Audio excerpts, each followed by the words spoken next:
दूसरे कोने तक ही नहीं बल्कि उत्तर प्रदेश से कई दूसरे राज्यों तक पहुंचाने का काम परिवहन मंत्री के रूप में करते हैं ऐसे भाई अशोक कटारिया जी, हमारे जल शक्ति के मंत्री के रूप में, राज्य मंत्री के रूप में, जिन्होंने रामपुर को वास्तव में अयोध्या, मतलब राम जी की अयोध्या जैसे बना देने का काम किया है, ऐसे हमारे मित्र बलदेव औरक जी, हमारी माध्यमिक शिक्षा राज्य मंत्री बहुत ही वरिष्ठ आदरणीय बहन गुलाब देवी जी, संयोग से उनके चुनाव के समय भी मुझे वहां जाने का मौका मिला था। मंच पर हमारे सदर के नगर के विधायक श्रीमान रितेश गुप्ता जी, कांठ के हमारे विधायक श्रीमान राजेश कुमार सिंह जी, मुरादाबाद के प्रथम नागरिक के नाते ऊर्जा से जो ओतप्रोत रहते हैं ऐसे विनोद अग्रवाल जी, हमारी जिला पंचायत की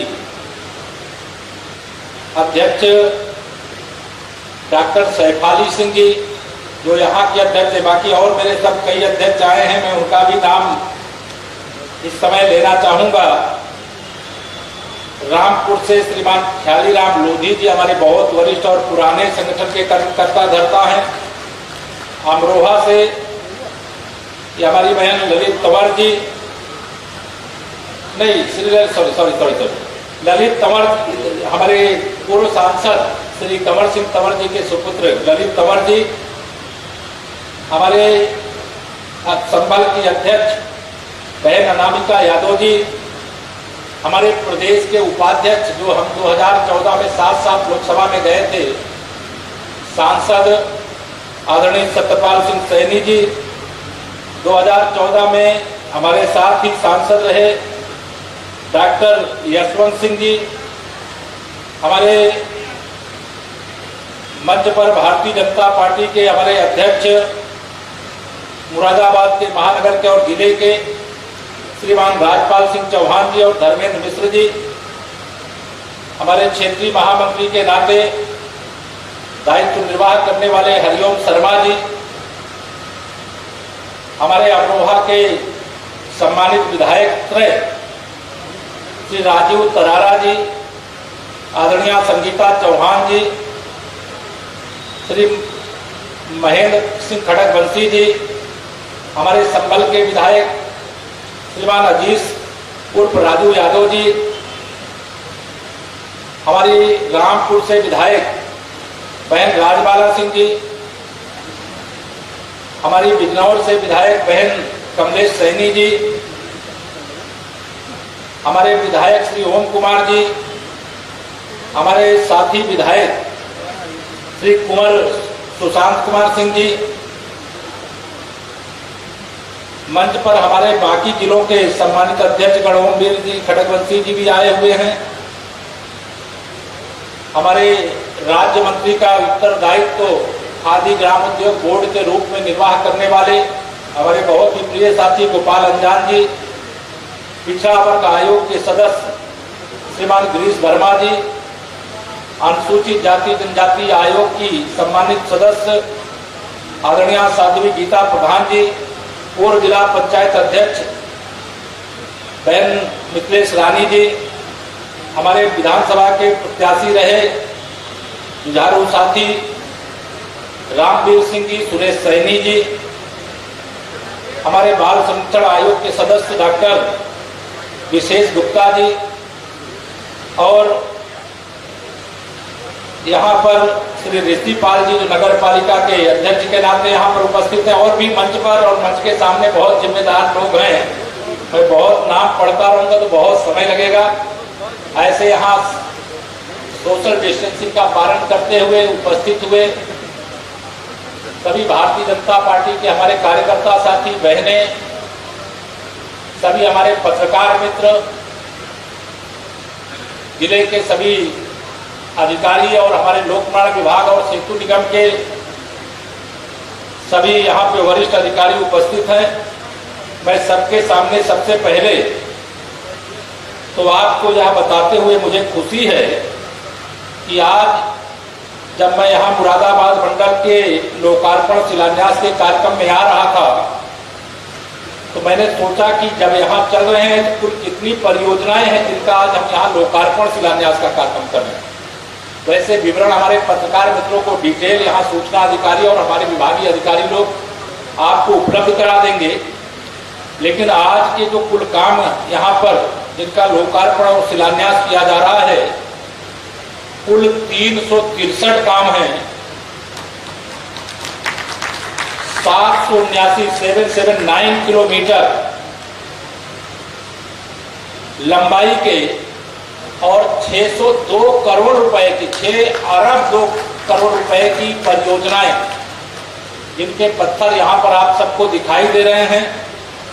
इनमें कई उल्लेखनीय कार्य भी जिनका मैं यहां उल्लेख तो करना चाहता हूं, लेकिन मैं विभाग के सभी लोगों से कहूंगा कि हमारे पत्रकार मित्रों को यह सारा उपलब्ध कराएंगे जिससे इस कार्यक्रम के माध्यम से मंडल के सभी नागरिकों तक यह संदेश पहुंच सके।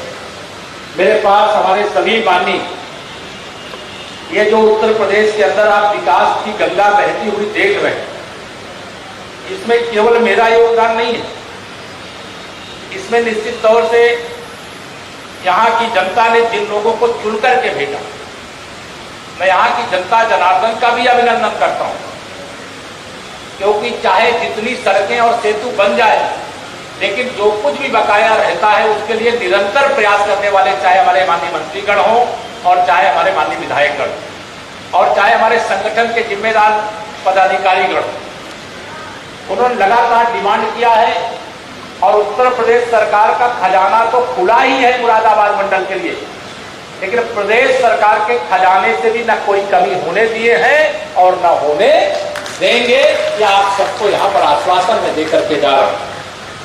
और इसमें दो बातें जरूर यहाँ पर बताना चाहूंगा। जैसे हमारी अभी विधायक आदरणीय संगीता बहन जी, हमारी प्रदेश सरकार में मंत्री आदरणीय गुलाब देवी जी कुछ महत्वपूर्ण काम दिए, मैं उसका उल्लेख अलग से करूंगा।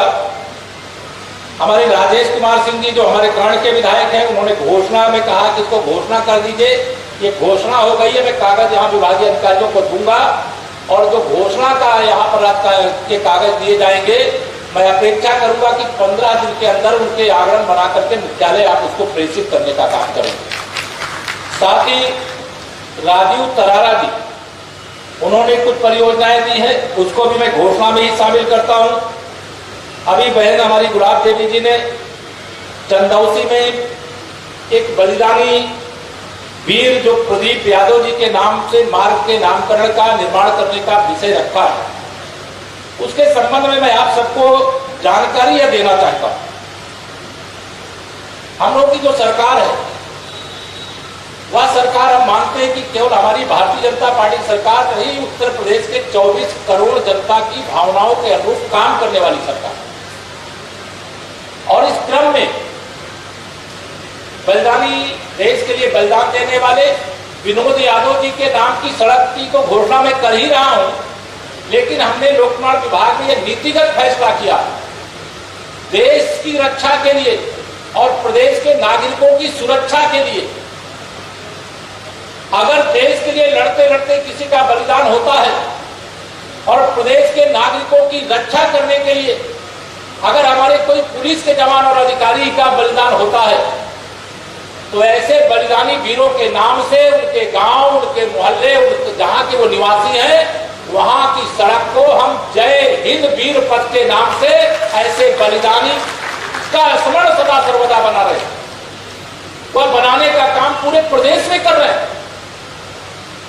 मैं भी आपने इसका उल्लेख किया, इसलिए ये विषय में आपके माध्यम से आप सबको बताना चाहते हैं। हम इतना ही नहीं कर रहे हैं, और आपको बताना चाहते हैं हमारे प्रदेश के अंदर अनेक प्रतिभाशाली बच्चे जो दिन रात परिश्रम करके पढ़ाई करते, कोरोना के संकट के कारण से पिछले लगभग 1-1.5 वर्षों से हमारे जो बच्चे हैं वो जो रेगुलर किलोमीटर स्कूल जाना चाहिए, पढ़ाई करना चाहिए, फिजिकली नहीं कर पा रहे, ऑनलाइन उनको करना पड़ रहा है। लेकिन ये महामारी है, इस महामारी के संकट से मुक्त होने के बाद फिर पूर्वत होगा। लेकिन हमने फैसला किया है, हमारी सरकार ने फैसला किया है, हमारे विभाग ने फैसला किया है कि जो भी ऐसा बच्चा है जिसने उत्तर प्रदेश के टॉप 20 में 20 टॉपर में अपना स्थान लाने का काम किया, ऐसे बच्चों के घर तक की सड़क भी डॉक्टर एपीजे अब्दुल कलाम गौरव पथ के नाम से बनाने का काम करते हैं। एक बच्चा हमें मिला था, टॉपर में था, लेकिन उसके घर तक की सड़क बनी हुई। उस बच्चे ने हमसे कहा कि मेरे घर की सड़क तो बढ़िया बनी हुई, मुझे नहीं चाहिए, लेकिन मेरे विद्यालय की सड़क, जाने की सड़क अच्छी नहीं बनी है, तो क्या विद्यालय की सड़क उसके बदले में बनाई जा सकती है? तो हमने उसी दिन घोषणा की थी। आज यहां आप सबके माध्यम से फिर जानकारी दे रहा हूं कि उत्तर प्रदेश के जो टॉपर बच्चे, हाई स्कूल के 20 बच्चे, इंटर के 20 बच्चे, उनके घर तक की सड़क तो बनाएंगे ही, लेकिन जिस विद्यालय से वो टॉपर बन करके निकलेंगे, उस विद्यालय तक की सड़क को भी डॉक्टर एपीजे अब्दुल कलाम गौरव पथ के नाम से बनाने का काम है। आप जानते हैं हमारे समाज के अंदर अभी ओलंपिक का इतना खेल होने वाला है, कोविड के संकट के बीच में बड़ी चर्चा देश प्रदेश में हो रही है।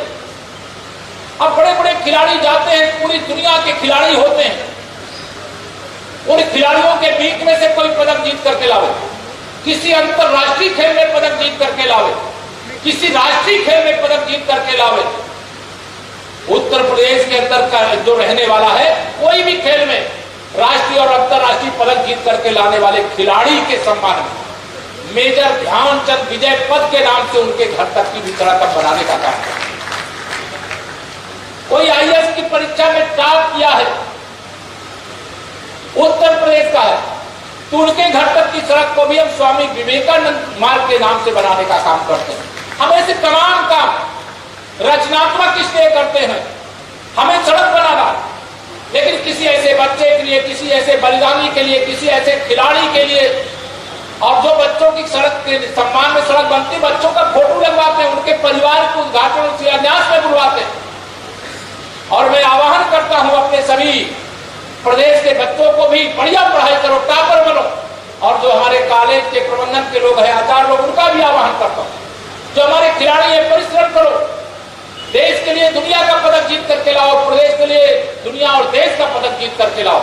आपके सम्मान में सरकार भी खड़ी है और लोक निर्माण विभाग भी आपके सम्मान में खड़ा है।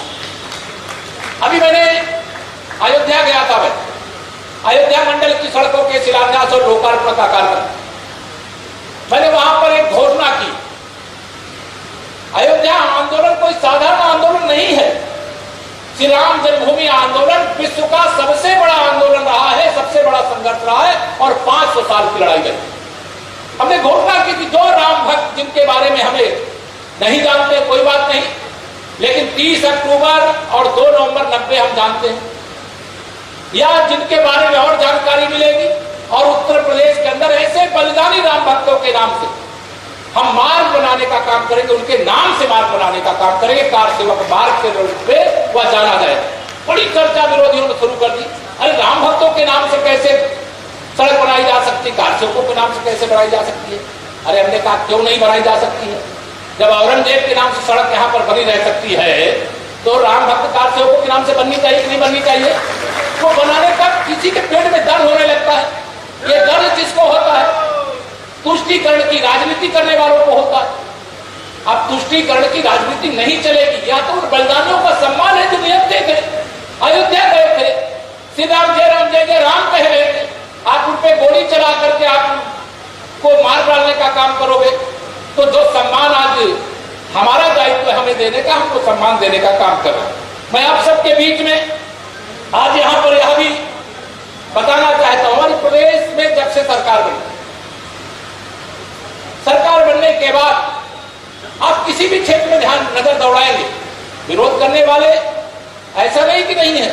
हम ये कभी नहीं कहते हैं कि विरोधी हमारे नहीं है। हम चाहे लोकसभा का चुनाव हो, चाहे विधानसभा का चुनाव हो, हमने ये कभी नहीं कहा कि 100 में 100 हमारा है, बाकी में बंटवारा। हमने सदा कहा है 100 में से 60% हमारा है, 40% में बंटवारा है, और बंटवारे में भी हमारा है।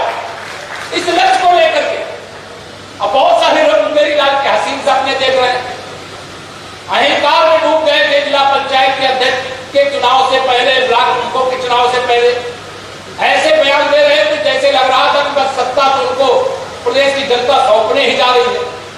क्या कोई गुंडागर्दी और जंगल राज की उत्तर प्रदेश को वापसी चाहता है क्या? कोई नहीं चाहता। और जहां कहीं पर भी दो चार जगह समर्थन मिल गया है, वहां के समाचार आपने पढ़े होंगे, सुने होंगे, व्हाट्सएप सोशल मीडिया में भी देखे होंगे। अरे भाई, चुनाव जीत गए हो तो विकास करो। भारतीय जनता पार्टी के भी बहुत बड़ी संख्या में हमारे जिला पंचायत के सदस्य बने, बहुत बड़ी संख्या में ब्लॉक बोर्ड बने हैं।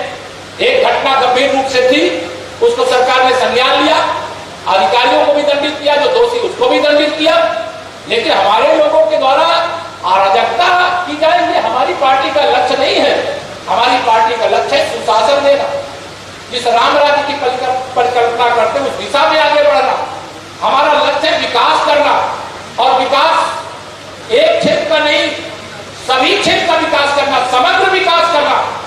गरीब आदमी गरीब रह जाए, अमीर और अमीर बन जाए, तो इसके बीच में सेतु बनाने का काम अगर किसी ने किया है तो देश के माननीय प्रधानमंत्री श्री नरेंद्र मोदी जी के नेतृत्व वाली केंद्र सरकार ने किया है। और उसे आगे बढ़ाने का काम अगर किसी ने किया है तो उत्तर प्रदेश में हमारे मुख्यमंत्री योगी आदित्यनाथ जी के नेतृत्व में हम लोगों ने किया। हाँ, ये विरोधी नहीं चाहते, ये तो चाहते केंद्र सरकार की, प्रदेश सरकार की कोई योजना आए। जैसे पहले आप सब देखते थे, सड़कें पहले भी बनती थी, लेकिन कागज में बनती थी, जमीन पर नहीं बनती थी, और कागज में ही बन करके बिगड़ जाती थी, जनता को उसका सुख नहीं मिलता था। ऐसी तमाम सरकार की योजनाएं, हम जैसे वोट के बारे में कहते कि 100 में 60% वोट हमारा, 40% वोटों में बंटवारे में भी हमारा है। लेकिन जो गरीबों का हक, किसानों का हक, प्रदेश की जनता का हक लूटने का काम करते थे, उनका लक्ष्य संसद में भी आपने सुना होगा, देश के प्रधानमंत्री थे श्री राजीव गांधी जी, उन्होंने कहा था कि हम 100 रुपया दिल्ली से भेजते हैं तो केवल 15 रुपया जिसको मिलना चाहिए वहां तक पहुंच पाता है। ये 85 रुपया कहां जाता था? लखनऊ से अगर कोई पैसा 100 रुपया भेजा जाएगा तो उसका 85 रुपया कौन खा जाते थे? उनका नारा था कि 100 में से अगर 100 रुपया विकास के लिए आएगा, गरीब के लिए आएगा, किसान के लिए आएगा, मजदूर के लिए आएगा, सड़क के लिए आएगा, बिजली के लिए आएगा, पानी के लिए आएगा, तो 100 रुपया में से 85 रुपया हमारा है और 15 रुपया में ही कार्य करके दिखाने का काम करें। बताइए, कार्य दिखाई देगा क्या? और ऐसे विरोधी जिनका 100 में से 85 रुपया जो सोचते थे कि हमारी जेब में जाएगा, दलाली करेंगे, भ्रष्टाचार करेंगे। अगर माननीय नरेंद्र मोदी जी के नेतृत्व की सरकार ने, आदरणीय योगी जी के नेतृत्व की सरकार ने, भारतीय जनता पार्टी की दोनों सरकारों ने अगर इनके जेब में 100 में से 85 रुपया जाना रोक दिया है, ये भाजपा से खुश होंगे, मोदी जी से खुश होंगे क्या? खुश होंगे? यही विरोध करते हैं, यही सोशल मीडिया में अफवाह फैलाने का काम करते हैं। मैं आप सबको सावधान और सजग कर रहा हूं। विकास की गंगा ये जो बह नहीं है, जो गरीबों के कल्याण के लिए काम हो रहा है, किसानों के उत्थान के लिए काम हो रहा है, नौजवानों को रोजगार के लिए काम हो रहा है, यह काम पहले भी हो सकता था। और हम उत्तर प्रदेश की राजनीति में थे, 2012 में विधायक बनकर के उत्तर प्रदेश में आए थे। आप बताइए, आप में से किसी परिवार के किसी साथी को, सदस्य को सपा की सरकार के समय में नौकरी मिलती रही होगी या बसपा की सरकार में नौकरी मिलती रही होगी, तो बिना पैसे के मेरे किसी जवान को नौकरी नहीं मिलती। और हम दावे से कहते हैं, आज उत्तर प्रदेश में हम 4 लाख से अधिक भर्तियां कर चुके हैं, और कोई ये नहीं कह सकता कि 1 रुपए रिश्वत देकर के उनको नौकरी मिली। बिना रिश्वत के, बिना भ्रष्टाचार के, मेरिट के आधार पर नौकरी देने का काम है। अभी बहुत सारे लोगों को रोजगार देना है, हम रास्ते खोलने का सरकार निरंतर प्रयास कर रही है। हम निजी क्षेत्र में भी रोजगार पैदा करेंगे और सरकार के क्षेत्र में भी रोजगार पैदा करने का काम करेंगे, रोजगार की भरमार लगाने का काम करेंगे। चुनौती बड़ी है, हमें देश के अंदर अनेक प्रकार के संकटों का सामना भी करना है, हमें चीन और पाकिस्तान की चुनौती का जवाब भी देना है, और हमें देश के युवाओं को रोजगार भी देना है, निवेश भी करना है, देश को आगे भी बढ़ाना है, प्रदेश को आगे भी बढ़ाना है, यह काम भी करना है। इन सारी चुनौतियों के बीच में मैं आप सबको यहाँ पर आह्वान और निवेदन करना चाहता हूँ।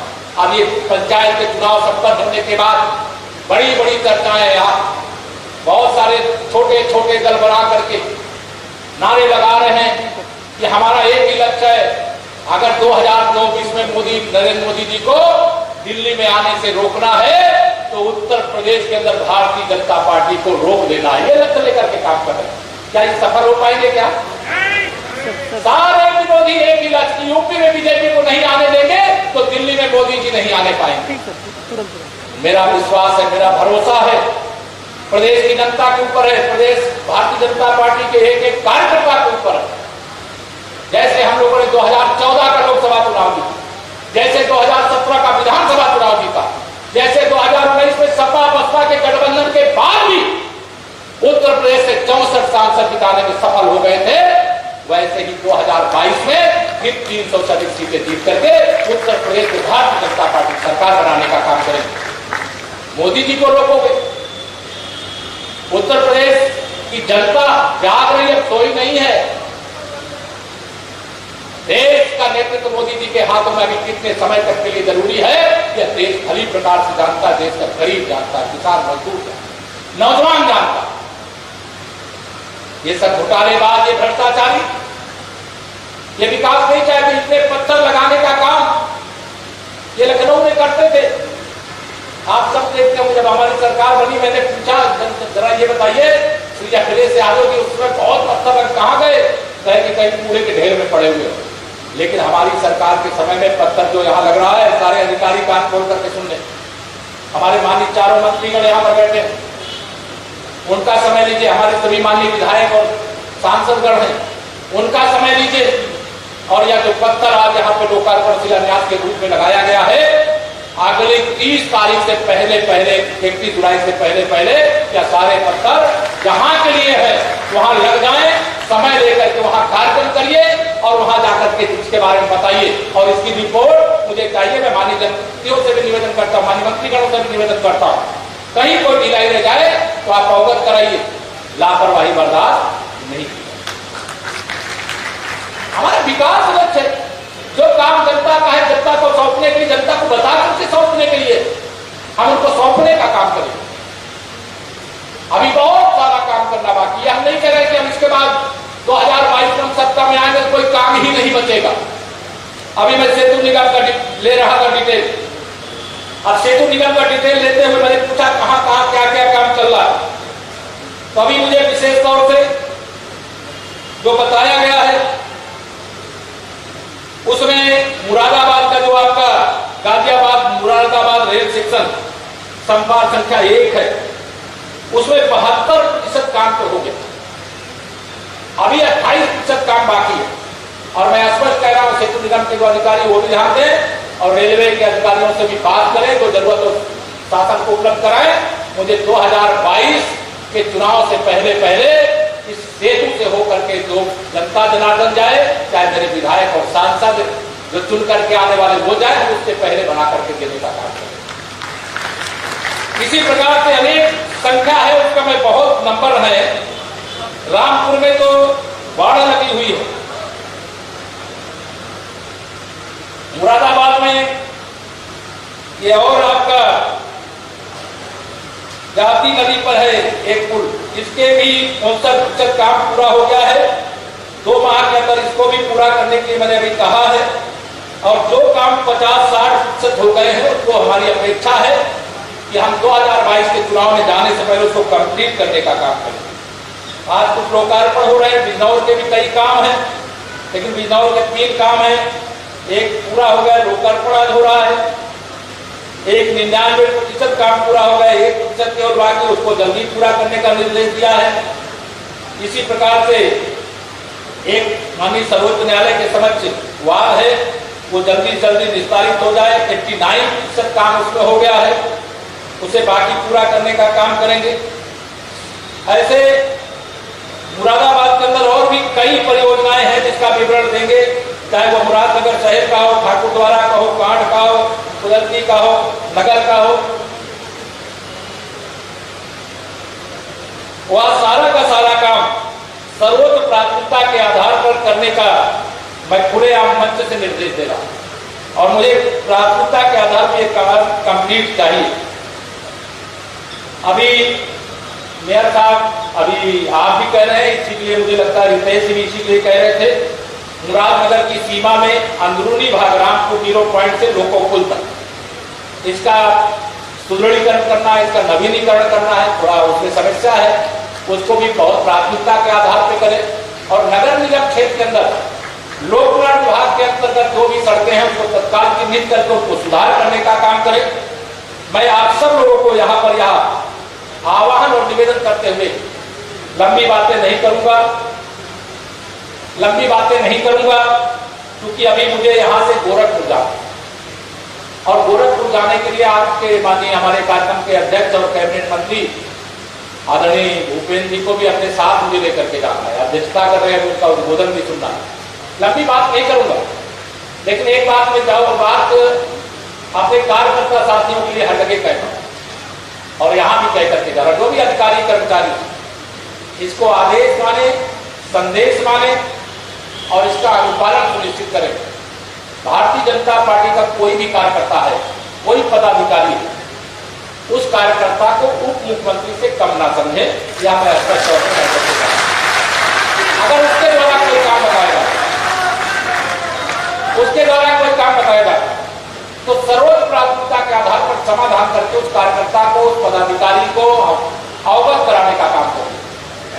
आज तो मैं लोकार्पण शिलान्यास के लिए आया, लेकिन जल्दी ही एक कार्यक्रम बन रहा है जिसमें दिन भर रुकूंगा और रात में भी रुकूंगा। आपसे कुछ कार्यकर्ताओं के घर भी चलना है, मुझे कई जगह जाना बाकी और वह कार्यकर्ताओं के घर भी चलना है।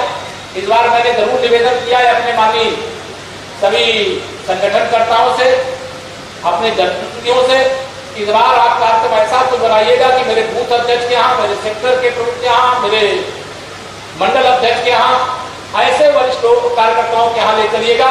मैं माननीय विधायकों के यहाँ, सांसदों के यहाँ, मंत्रियों के यहाँ तो बहुत जाता रहता हूँ और फिर बाद में चालू करें कि कार्यकर्ताओं के बीच में जाने का जो सुख होता है, जो आनंद होता है, उसको मैं समझ सकता हूँ और मैं ये प्रयास करता हूँ जहाँ भी जाना हो ऐसे 10 स्थान 20 स्थान पे जाना हो जाए। आज आप सब कोरोना प्रोटोकॉल का पालन करते हुए इस कार्यक्रम को सफल बनाने के लिए यहाँ पर उपस्थित रहे और आप सब भरोसा रखिएगा, कोई गलतफहमी नहीं।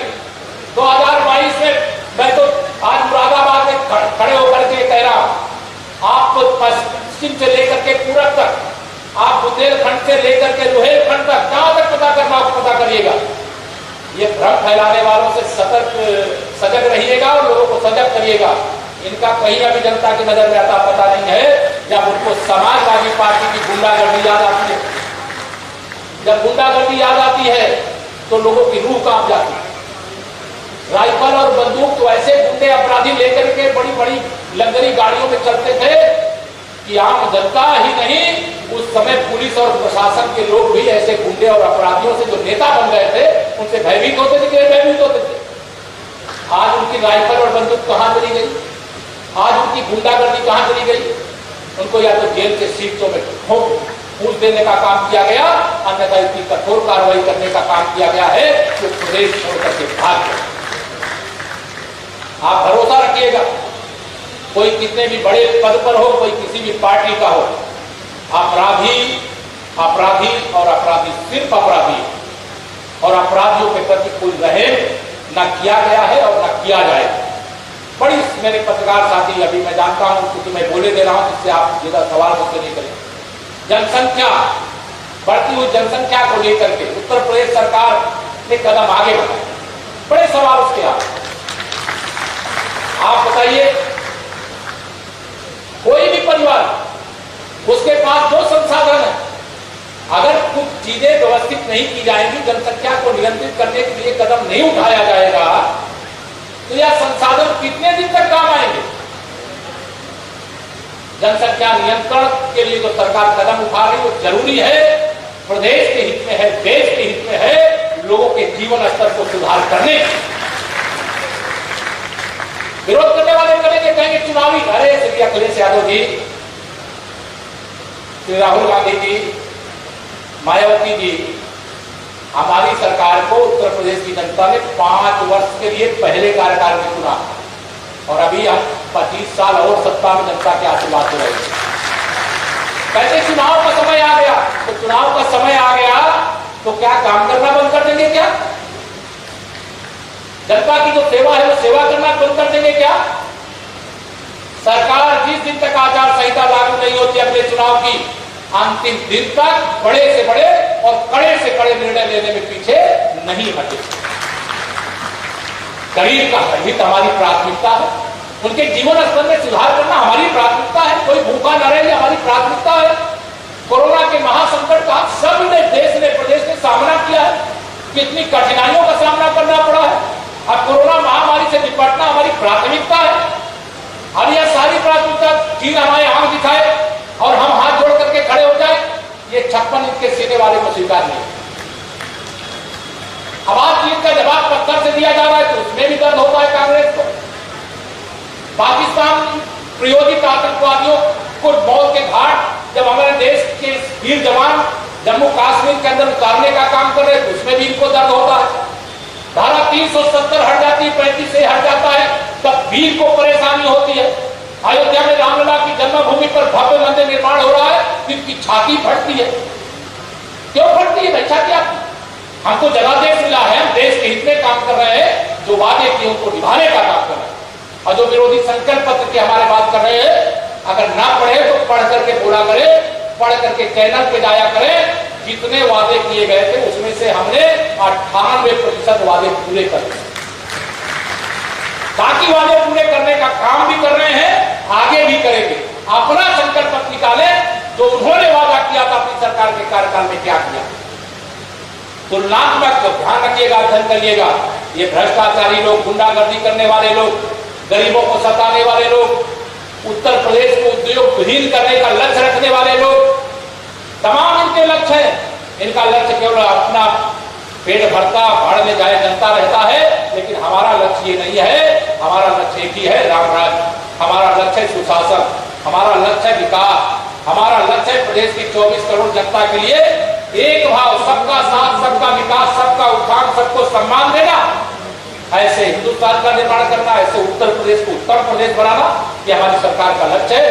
मैं आप सब यहाँ पर इतनी भारी संख्या में आकर के कार्यक्रम को यशस्वी बनाए, हृदय से धन्यवाद देता हुआ, क्योंकि आगे का कार्यक्रम है, इसलिए अपनी वाणी को विराम देता हूँ। एक बार फिर से बोलिए, भारत माता की।